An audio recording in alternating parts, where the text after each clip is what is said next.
Hi, folks. Welcome back to the YouTube channel. Of course, we have again another special guest. But before we start, I just want to show a couple things, just a little bit of light housekeeping. Our guest today is Reine. And you know what? I think I'm not going to say your last Okay. name correctly. Wait. Last name is Kasalker, but Reine sounds like Reine is what everybody calls. You don't have to get the last name. That's fine. So he has a Facebook group, Probate Help Desk, really nice little group where people can ask questions. And this is open to just about anyone, or is it only professionals? Anybody. We get a lot of personal representatives and families. And we're going to dive into this today, folks. But just to remind you, of course, of our family of businesses, we do have hardship real estate where we focus on probate, trust, and conservatorship sales. We also own Ogden Layton estate sales for people looking to do estate sales, liquidations, and cleanouts.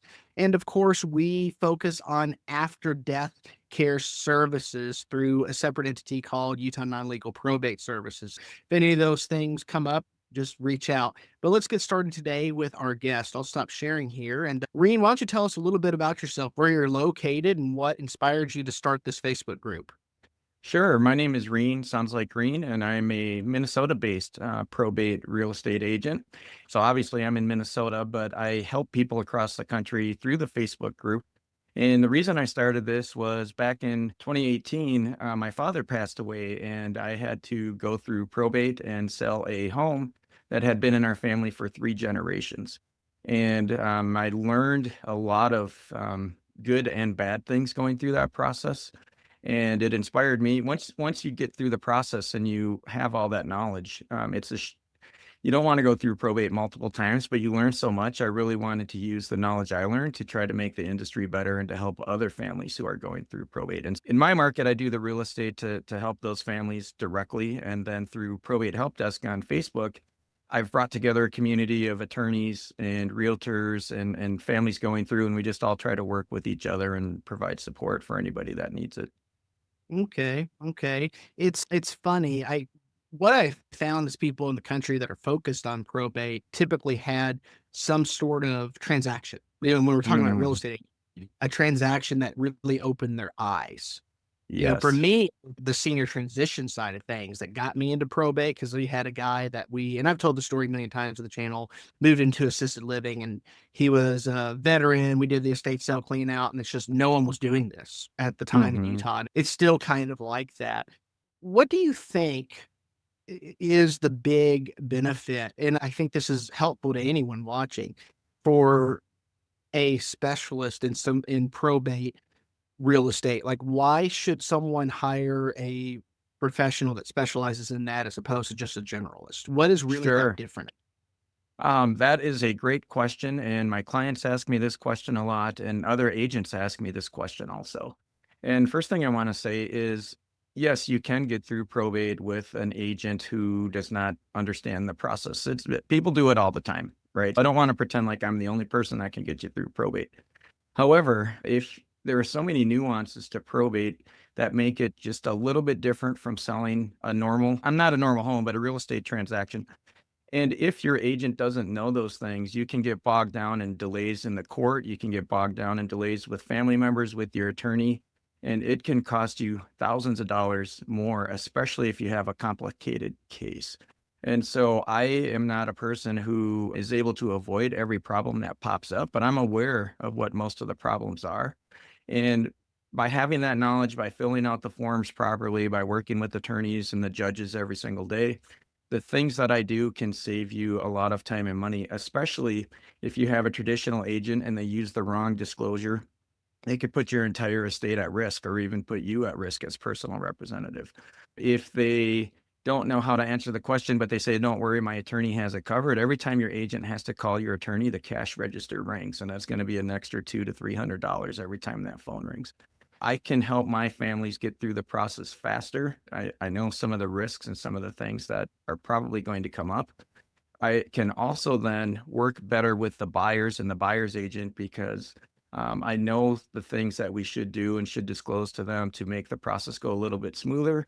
A lot of times the buyers that I work with they'll have a lot more empathy if they know the situation up front, as opposed to just working with a traditional agent and maybe they don't even know how to communicate the situation that the family's in. So long-winded way of saying, yes, you can do it without an agent, but if you go with a probate specialist like you or like me, we can save our clients thousands of dollars.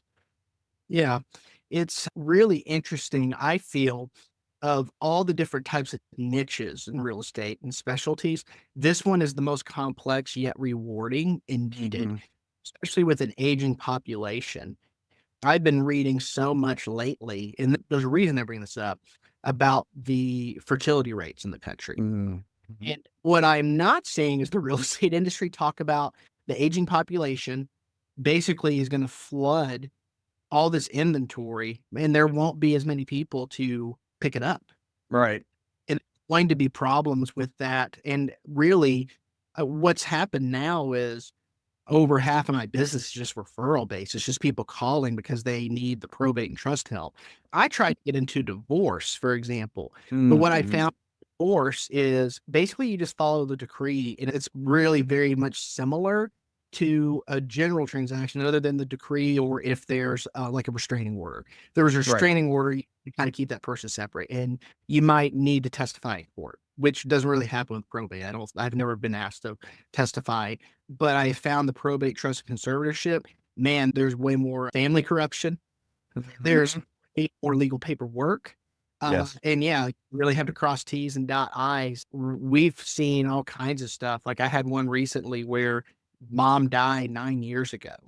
And just Yeah. now, sisters are fighting the brother for the inheritance, even though it's Yep. past the statute of limitations, but they're still like fighting. So I've seen stuff like that. What do you think is the biggest, how do I say this? What is the biggest misunderstanding with Sure. liquid estate or selling a house after death? What do you think are some of the biggest misunderstandings people have? Sure, there are a few of them, and I get asked this question a lot as well, especially with families that just had someone pass away. One of the first ones is a lot of people assume that because they had power of attorney when the person was still alive, that they still have that same power of attorney after the person passes away. And in Minnesota, and from what I've heard, most other states too, once a person passes away, that power of attorney ends. And if you don't file for probate right away, you've got this this gray area in the timeline where you don't have authority that you used to have, and you might not be able to call the bank and get someone to talk to you. You might not be able to deal with some of the situations that you need to deal with because you just don't have authority anymore. So people, they often think they still have that authority. Another is one that you just mentioned. Some people, they wait too long to get started with the probate process. So they might think that because they've been living in the house, if someone passes away, but there's a family member still living in the house, and maybe their parents said, "We're gonna leave you the house," or maybe they even wrote it in a will.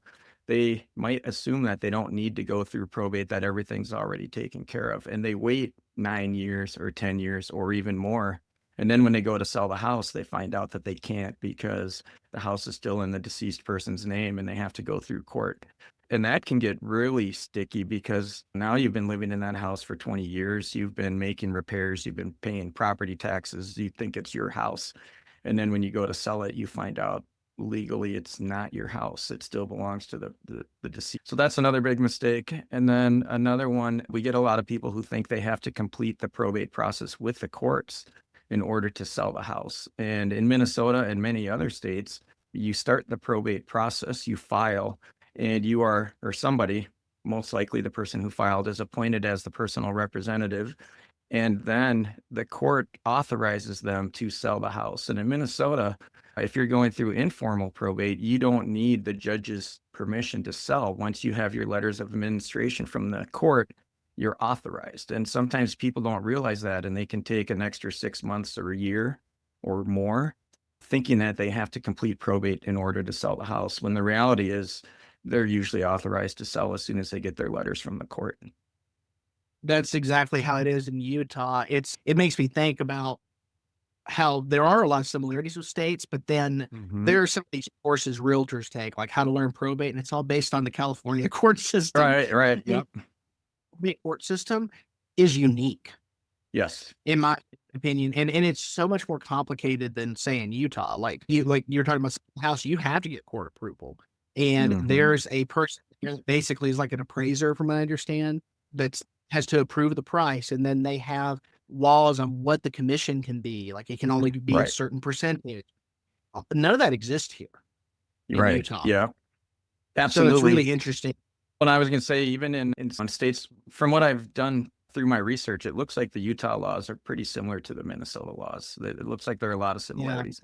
And, but sometimes the attorney will tell the personal representative that they have to get the appraisal or the judge won't approve it, or someone in the family thinks you need an appraisal. And I've had a lot of cases where, because I know, especially in an informal probate case, I know they don't need an appraisal.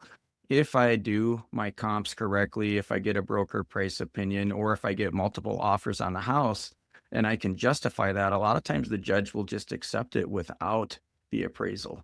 And so there's another area where I can save the families a lot of money, or even if someone in the family wants to keep the house in the family, sometimes we can work it out so that everybody's really happy with the buyout, even without the appraisal. And so there are a lot of different ways that we can structure this in a way that's best for families if we know how the judges work and what the laws are. And I'm not a lawyer, so I shouldn't say I know all the laws, but I know enough about the process and I've worked with enough attorneys that I can guide people through the process. And then by the time we go to the attorney for verification or validation, it's a lot less than having the attorney take us through the whole process. Yeah, it's funny you mentioned the appraisal. We always pay for an appraisal.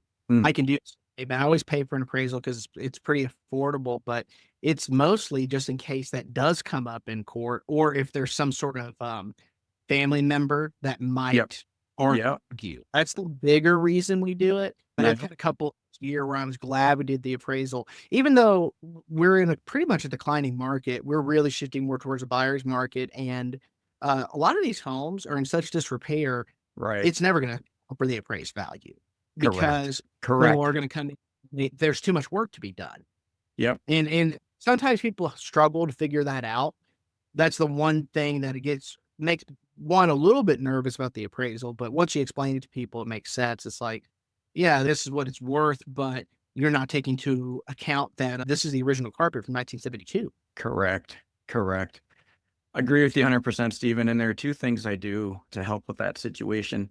First thing is, as soon as the family calls me and decide that they're going to list the house with me, I ask them if there's anyone else in the family who is interested in buying the house or keeping it in the family. Because, and I know this from firsthand experience, there's always a cousin or a sibling or someone that's going to pop up later on down the road and criticize the personal representative for selling the house. Like, ask me how I know that, Stephen.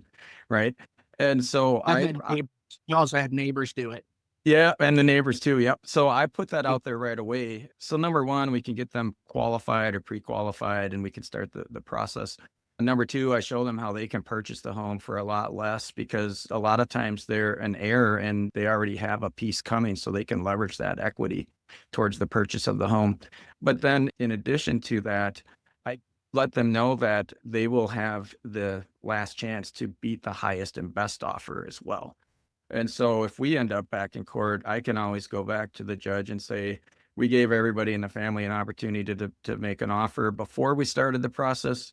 We gave everybody in the family an opportunity to beat the highest and best offer after we started the process, and nobody stepped up. And we have these, I typically get multiple offers, right? The cash buyers will try to put it on the MLS. So I typically try to get the multiple offers so that the judge, especially, but also people in the family can sleep a little better at night knowing that we hit every single channel and they had the best offer possible.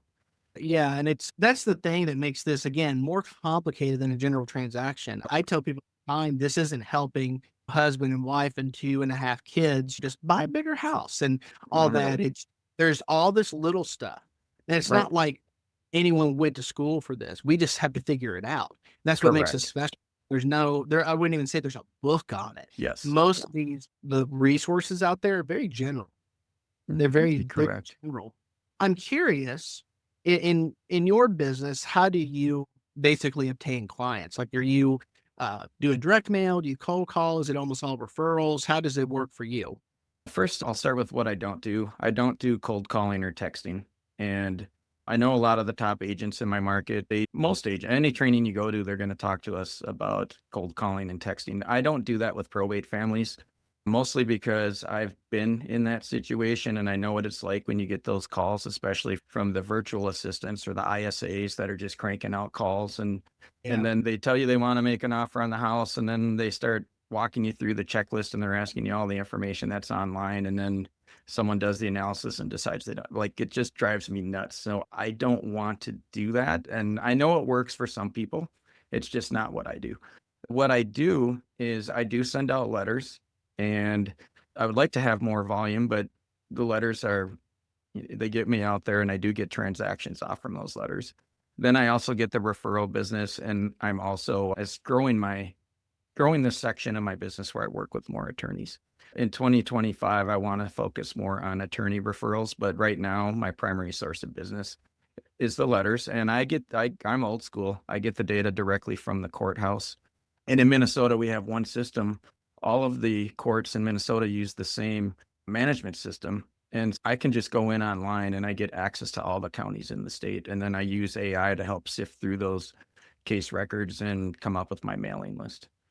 Nice, nice. Now, with your direct mail, I'm just curious about this from my own point. Are you doing like handwritten letters or do you use a service that stuffs and mails them out? Or are you doing postcards or a mix? I have tried postcards and I did not get good results with my postcards. I In here, I don't think they work. Yeah, I don't know. I don't know. I can send out a really generic letter on my letterhead with my picture on it, and almost seems like it doesn't matter what it says, right? Because Mm, most of the letters the PRs get also, but when I send out the letters, I will get phone calls off those letters. When I send out a postcard, I get nothing. I get no response off my postcards. So I yeah, print the letters. I print the letters at home. My wife puts them in the envelope. We mail them out. She likes to put a unique stamp on everyone just to make it look a little odd.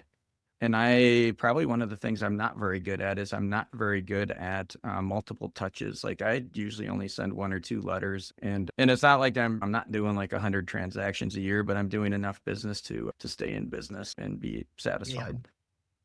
yeah. I'm similar. I was not doing direct mail for a long time because in the beginning of my career, I did it and really did not do well with it. And my wife was Hmm. super. But then I did like an experiment and had a really good success. And what we have found is it works, but certain leads in certain places do require some multiple touches. And it's just so Right. expensive. There's always a return, there's a delay on the return. And for me, Yes. I get nervous about debt or just having a bunch of money out there and then just Hmm. waiting to come back. So it's a balance. I really have tried to focus more and more on the referrals or through these ancillary services like the Yep. estate sale company and the after death care services. What I have found is those two things families seem to need more and think about first before selling the house. Yeah. And even attorneys, it seems like those are better ways to lead in because even though we're probate specialists, we're still realtors, and Right. it's a dirty word to some people. Exactly. Um, but I think what stands out about you, and again, this niche is there's so much education that comes with it that we have to educate our clients, and we're also trying to educate the public. Thus, my YouTube channel, Mm. or case Probate Help Desk, which I'm just going to share again here on the screen so people see it again, just here in the middle of the video, where people are coming in here and just asking questions, and anyone can comment. You're right. Because and what's great is it's just like you were saying earlier, they're not having to call their attorney to ask some simple question. Because I just paid my real estate attorney for the brokerage because I own my own Hmm. brokerage, not at one, and it's insane. I get this bill, I'm like, "I only talked to you for an hour." Right. And because, like, of our conversation and a couple things she did a follow-up, it's like $500. Yeah. And that's it's insane. I tell people all the time, like, with the realtor, we don't charge by the hour, but Right. I've done the math. Like, if I really charge by the hour, plus the appraisal, plus the pictures, and all the other services I require, like, I really should be making 30 to like 5,000, but my commission is Yep. never that. And Yeah. people just don't get it. They think, oh, that's a lot of money. Yeah, but you actually are still getting a deal because I'm not charging by the hour. Absolutely. What really opened my eyes to that, Stephen, was so when I was personal representative, I had to hire my attorney, and he was by the hour he was an expensive attorney. but he gave us a price to get us all the way through probate, right? He just gave us a flat fee. And a lot of people in my family kind of rolled their eyes. And the flat fee ended up being about 5% of the estate, which now that I know what I know, that was a pretty good deal. It was not Yeah. crazy. So I didn't have to worry about how many times I called them. And that's where I really learned a lot. But what's funny about that is he hired me for a case where he wanted me to be special administrator for a probate case where there was no living family in the area and they needed someone to do it. And I was gonna charge my commission. And he said, "No, I want you to charge a flat fee on this because you're gonna put in more hours than you realize." I'm like, "I've been PR, I know how many hours it's gonna take." So, I listened to him and I charged, the estate a flat fee, and oh my goodness, like, he was so right about that, right? Like, Yeah. if you charge an hourly rate, the amount of money is so much different than the commission, and so many of us who are in this business, we do all this work at our going commission, and then people still try to talk us down, and I don't do that. I don't play that game anymore. Like, no, I bring a lot to the table, and in most cases I charge higher than what the typical real estate agent does. Then I don't have to do as many cases, and I bring a lot to the table. If you want to hire your nephew who just got his license, that's fine, but you're still going to end up calling me at some point to come and kind of clean it I've up. had people transaction trying to ask me questions. I'm like, look, you didn't hire me. I can't really talk to you about it. Right, I'm sorry. right. It's funny you mentioned charging more. It's kind of nice to hear that because we raised our prices this year. So Mhm. I sometimes do manufactured housing, and seniors are Mhm. in people die in them, but these are awful transactions. They are a Yes. pain. I have to Yes, carry I've insurance. It's so bad and so time consuming. We charge 10% on those. Mhm. Yep. But for like any other real estate transaction I do, unless it's like a really simple buyer, which I did one this last month and I didn't charge as much. But if it's any sort of senior probate or divorce, anything like that, it's 4.5% for me. That Right. has nothing to Yep. do with buyer agent, 'cause all that's changed. It's like, no, 4.5, and I get it every time. Right. Exactly. Exactly. And that's just again, like, I don't feel guilty about it because I've done the math. And it's like, Right. no, you're still getting a discount even after that. Oh, 100%, especially when you start doing the concierge services and organizing Mhm. the clean out crew and then making sure things get donated, in some cases helping with the sorting or the online. When you really think about all the work that family has to do and all of the time that we can save them, make it go faster and really get that house taken care of, because the longer it lingers, the more chance you have for squatters or people in Minnesota. People like to break in the wintertime and steal the copper pipes out of the vacant housing. And, uh, Yeah. it it's a huge liability, and in a lot of cases, they're not even covered by their insurance, and they don't realize it. So I really do everything I can to try to get those houses sold fast. Yeah, it's, so important too. I know I'll end with this because we're about at a time. I had a case earlier this year. His brother passed away and he sat in the house for 11 months before Mhm. he got connected. And I had to get it in through the probate court. And he was kind of unique to where there had to be an attorney on it. I Yep. helped him get hooked up with an attorney and do all that. But this guy was just dead broke. And so Mhm. that was the big deal. But the Right. thing is, I tell this as an example too, and I think you probably can relate to this. I have no issue with investors at all. Right. It's a Right. very but Yep. for someone who's selling, he was getting offers from investors for like 280,000. Mm. Sold with me, and I was just listing it, so MLS, all the marketing and that. And the house was rough. It sold for Right. 410,000. Okay, yes, I charged a 4.5% commission. Who cares? Because he Right. made like 100 grand more. Yep. That's a lot of money. Even if he Absolutely. only made 30 grand more, it's still worth it for him. And that was basically just free money because it was his brother's house. It wasn't even his house. He just inherited. Exactly. So it's funny. I think it's a great area. I like that you have the Facebook group. I hope it continues to grow. And I would invite our audience to go and join the group or share it at least. Hopefully, it'll get you a little bit of traction as well. How can people best find you online? Online, if you're on Facebook, you could just put Probate Help Desk in the search, and we're the only group that's called Probate Help Desk. Same thing on YouTube. And I will also include my email for you for the show notes. Okay.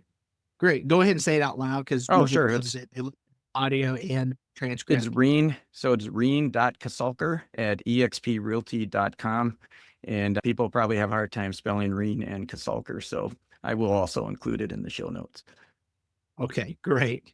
Great. Thanks so much. I really appreciate it. Of course, I know you and I will chat for a second after we stop the recording, but until next time, we'll see ya. Thank you.